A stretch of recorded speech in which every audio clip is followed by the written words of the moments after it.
নমস্কাৰ, মই অনুপম চক্ৰৱৰ্তী। তিনিচুকীয়াৰ জকাই চুকৰ পৰা এটা বোকাৰ পদুম গুৱাহাটীলৈ প্ৰথমবাৰ আহিছিল। মই কৰ্মৰত NKTV প্লাছত অনুষ্ঠান এটা কৰিছিল। নাম হৈছে অৰ্জুন মৰাণ। ৰাজীৱ শদিয়াৰ গীত পৰিৱেশন কৰিছিল এই বোকাৰ পদুমে। অনুষ্ঠান কৰি উভতি গৈছিল গুৱাহাটীলৈ। গুৱাহাটীৰ পৰা উভতি গৈছে তিনিচুকীয়ালৈ। তিনিচুকীয়াত যোৱাৰ পিছত গাঁৱৰ ৰাইজে যথেষ্ট মৰম কৰিছে। যিবিলাক দৃশ্য দেখিলে মই নিজেও সাংঘাতিকভাৱে অভিভূত হৈ পৰো। দৃশ্যকেইটা দেখুৱাই দিছো আপোনালোকক। এইফালে ধুনীয়াকে তামোল খাইছে। অনুষ্ঠানটো চাইছিল না? মোৰ জন্য অনুষ্ঠানটো টিভিত চাইছিলে। মোবাইলত আকৌ দেখিছিল নাই? দেখিলো। ভাল লাগিলে নাই? ভাল লাগিছে দেই। নাম লৈছিলে অনুপম। আমাৰ ডাঙৰ নাম লৈছে অকোৱা ল'ৰাতে আমাৰ হাবিতলত থকা শিকাই বুজাই ল'বি আপুনি দেই। ভালকে শিকাই বুজাই ল'বি দেই। ভাল লাগিলে ন? আমি বৰ ভাল পাইছোঁ দেই। চাইছিল নাই অনুষ্ঠান? চাইছিলোঁ, ভাল লাগিলে। অনুপম দালৈ ধন্যবাদ থাকিল। জকাই চুকলৈ আহিব লাগে, আমি দেখি পাব লাগে। ঠিক আছে, হ'ব।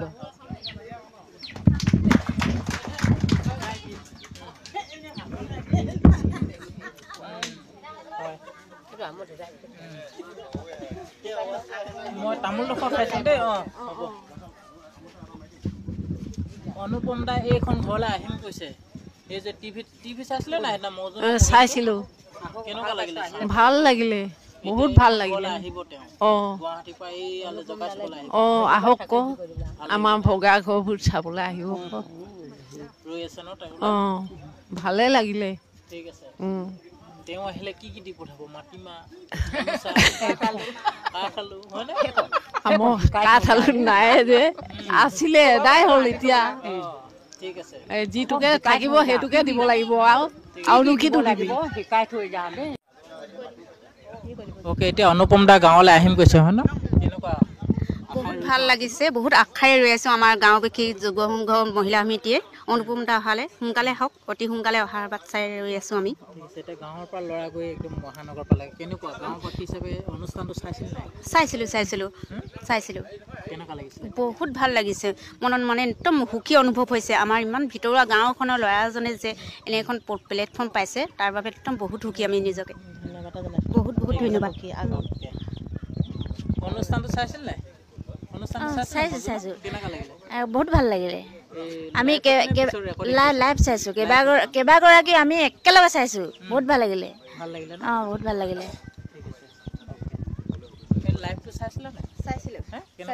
বহুত ভাল লাগিলে। তেতিয়া জকাই চুক হিচাপে উঠিছিলে নাই? উঠিছিলে। একদম গৌৰৱ হৈছিলে ন? হয়। মই প্ৰগ্ৰামটো টিভি চাইছিলে নাই? চাইছিলোঁ। টিভিত চোৱা হৈছিলে? কেনেকুৱা লাগিছিলে তেতিয়া জকাই চুকৰ নাম লওঁতে? বৰ ধুনীয়া লাগিলে কথাবিলাক। চাই ন? বৰ ভাল লাগিলে। এতিয়া মমাই লগ পাইছোঁ। টিভি চাইছিলে নাই? চাইছিলোঁ। কেনেকুৱা লাগিছিলে? ভালে লাগিলে। জকাই চুক বুলি কওঁতে আমাৰ গাৰ একদম হিৰিয়াই গৈছে থাকে। একদম মানে আমাৰ জকাই চুক গাঁওখন যে ইমান এনেকুৱা এটা নাম ওলালে, মানে হেৰি হ'ল বুলি খুব ভাল পালোঁ। এয়া মজনৰ পত্নী মানুহগৰাকী ন, হয় নাই? অনুপম দাৰ প্ৰগ্ৰেমটো চাইছিলে নাই টিভিত? চাইছিলোঁ। বহুত ভাল লাগিলে অনুপম দালৈ। লাইভত চাইছিলে নে মোবাইলত? মোবাইলত চাইছিলোঁ। আকৌ মোবাইলত?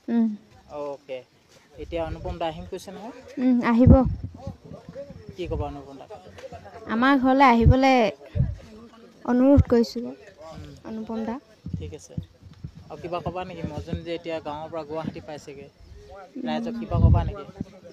ৰাইজলৈ ধন্যবাদ থাকিল। ঠিক আছে। সুমন দালৈ লগত নিয়াৰ বাবে বহুত ধন্যবাদ থাকিল। এক আৱেগিক দৃশ্য। এখন আওহতীয়া ঠাইৰ পৰা তিনিচুকীয়াৰ জকাই চুক, আওহতীয়া এখন ঠাই, তাৰ গাঁৱৰ ৰাইজে কিমান বেছি গুৰুত্ব প্ৰদান কৰিছে আপোনালোকে ভাবক। আৰ্থিক দিনতাত থকা ল'ৰা অৰ্জুন মৰাণ, শ্ৰম কৰে, কষ্ট কৰে, কিন্তু গীত গাবলৈ পৰিৱেশ তেওঁৰ হাতত নাই। মৰ্জুন মৰাণ হৈছে আমাৰ শ্ৰমজীৱী জনতাৰ প্ৰতীক। বিপ্লৱী গান ভাল পায়, প্ৰতিবাদকাৰী গান ভাল পায়, জাতীয় সত্তাৰ গীত তাই ভাল পায়, শিপাৰ প্ৰতি দুৰ্বলতা আছে। সেইবাবে ৰাজীৱ শদিয়াৰ গীত মৰ্জুন মৰাণে কণ্ঠত লৈ লৈছে।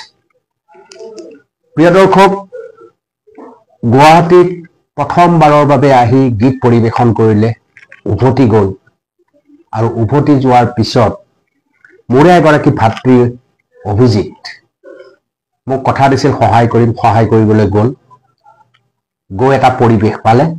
আকৌ এবাৰ সেই পৰিৱেশটো মই দেখুৱাই দিছোঁ। নমস্কাৰ অনুপম দা, এই মুহূৰ্তত মই আছোঁ জকাই চুকত, আৰু আপুনি মাতি পঠিওৱা ল'ৰাটো গুৱাহাটী মহানগৰ পাইছিল, আৰু সেই ল'ৰাটো এতিয়া অৰ্থাৎ মৰ্জুন মৰাণ, এতিয়া মৰ্জুন মৰাণ ঘৰ আহি পাইছেহি। মই মৰ্জুনৰ ঘৰৰ পৰিৱেশ আপোনাক দেখাই দিছোঁ, আৰু আপোনাক বিশেষভাৱে এই গাঁওখনে কৃতজ্ঞতা জনাইছে।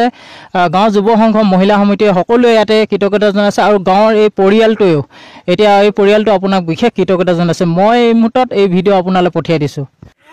এয়া সকলোৱে কৃতজ্ঞতা জনাইছে অনুপম দাক বিশেষভাৱে। কি ক'ব অনুপম দা? আমি সমূহ গাঁওবাসীৰ ফালৰ পৰা অনুপম দালৈ বিশেষভাৱে ধন্যবাদ জ্ঞাপন কৰিছোঁ। আমি সঁচাকৈ সুখী হৈছোঁ। আমাৰ গাঁৱৰ পৰা এখন ভিতৰুৱা জৰাজীৰ্ণ পথেৰে গুৱাহাটীলৈ অতিক্ৰম কৰা মৰ্জুন মৰাণে এটা ছেটেলাইট চেনেলত গান গাবলৈ যি মঞ্চ প্ৰদান কৰিলে, আমি সঁচাকৈ আমি কৃতজ্ঞ। অনুপম দালৈ আমি চিৰ ঋণী হৈ ৰ'ম।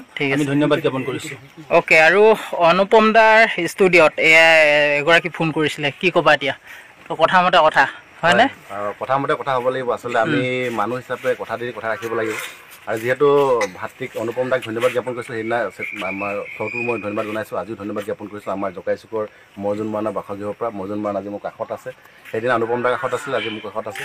আৰু অনুপম দাৰ কাষত থাকোঁতে মই কৈছিলোঁ যে মৰ্জুন মৰাণ যিদৰে আগবাঢ়ি আহিছে, অনুপম দাক এখন মঞ্চ দিছে, সহায় কৰিছে, আৰু তাত সহযোদ্ধা হিচাপে বা কিঞ্চিত মানুহ সহায় কৰিবৰ কাৰণে মই যি কথাখিনি কৈছিলোঁ 5,000 টকা দিম বুলি, আৰু 5,000 টকা বহুত ডাঙৰ টকা নহয়, তথাপিও মৰম হিচাপে, শুভেচ্ছামূলক হিচাপে যাতে ভৱিষ্যতে আগবাঢ়িব পাৰে, সেই হিচাপে কথা দি আজি মই আহিলোঁ।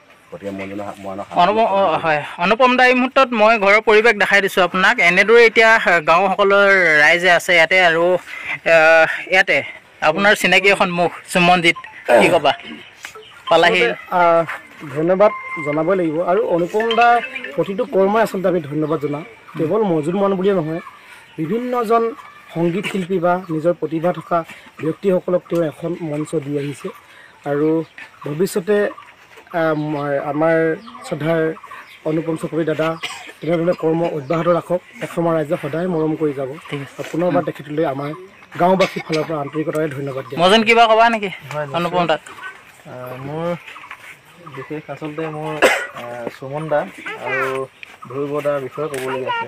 ইহঁতে খুব মোক মৰম কৰে, আৰু ইহঁতে মোক প্লেটফৰ্মখন দিলে। সুমন দা আৰু ধ্ৰুৱ দা তেখেতে আচলতে মোক এই সংগীত জগতখনৰ প্লেটফৰ্মখন দিয়াৰ কাৰণে ইহঁতক অশেষ অশেষ ধন্যবাদ জনাইছোঁ।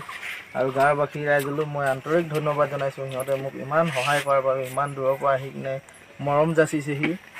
আৰু মোৰ ককাইদেউ আৰু বাইদেউহঁতে আহিছে, সিহঁতে মোক এটা টকা দিছে, 5,000 এটকা, আৰু মৰমে দিছে।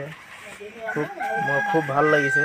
আৰু মই এই টকাখিনি আচলতে এনেই মই অযথাকৈ মই খৰচা কৰিব নিবিচাৰোঁ। যিহেতু সিহঁতে ইমান মৰমে দিছে যেতিয়া, মই নিশ্চয় কিবা এটা সংগীতৰ কিবা এটা বাদ্যযন্ত্ৰ বা সংগীতত কিবা প্ৰয়োজন হোৱা কিবা এটা বস্তু নিশ্চয় মই চিন থাকিবৰ কাৰণে কিবা এটা মই নিশ্চয় ল'ম। অনুপম দা, এতিয়া মই মাক দেউতাক আছে, আপুনি টিভি স্ক্ৰীণত দেখিছিলে, এই কিবা ক'ব নেকি? কিবা ক'ব নেকি? ভাল লাগিছে, আমাৰ ল'ৰাটো আগবাঢ়ি যোৱাটোৱে লাগে। আগৰ পৰা গান গাবলৈ বহুত ইচ্ছা কৰে, হয়, গাবলৈ অসুবিধা হ'ল কাৰণে বহি দিলে ল'ৰাটো। ঠিক আছে, এতিয়া অনুপম দাৰ কথাত ধন্যবাদ দিছে ন? ঠিক আছে। গাঁৱতে এটা প্ৰগ্ৰেম ল'ম কৈছিল, অনুপম দা আহিম কৈছিলে। আমি অধীৰ আগ্ৰহেৰে বাট চাইছে। কথাখিনি আপোনালোকে শুনিলে। এতিয়া আটাইতকৈ ডাঙৰ প্ৰশ্নটো হৈছে যে মৰ্জুন মৰাণ আহিল গ'ল, কথাবোৰ পাহৰি যাম নেকি? সেয়ে মই আপোনালোকক অনুৰোধ জনাইছোঁ মৰ্জুন মৰাণক সহায় কৰক। আমি সকলোৱে জানো ৰাজীৱ শদিয়াৰ গীত মৃত্যুৰ পিছত মানুহে আদৰি লৈছে, অৰ্থাৎ জাতীয় জীৱনৰ গীত আদৰি লৈছে। এইটো আমাৰ কাৰণে ডাঙৰ কথা।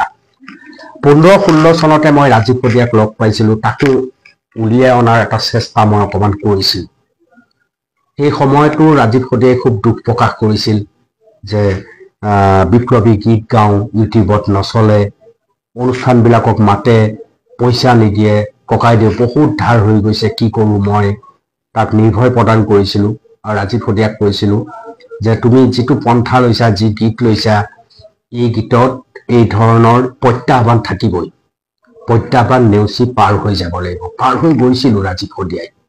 বহু কষ্টৰে ৰাজীৱ শদিয়াই শিপাৰ সন্ধানত ইটোৰ পিছত সিটো গীত পৰিৱেশন কৰিছে। বোধ কৰোঁ সেইকাৰণেই জীয়াই থাকোঁতে নহ'লেও মৃত্যুৰ পিছত ৰাজীৱ শদিয়াৰ বাসগৃহত মানুহ আপোনালোকে দেখিবলৈ সক্ষম হৈছে। আকৌ ঘূৰি আহিছোঁ মৰ্জুন মৰাণৰ কাষলৈ।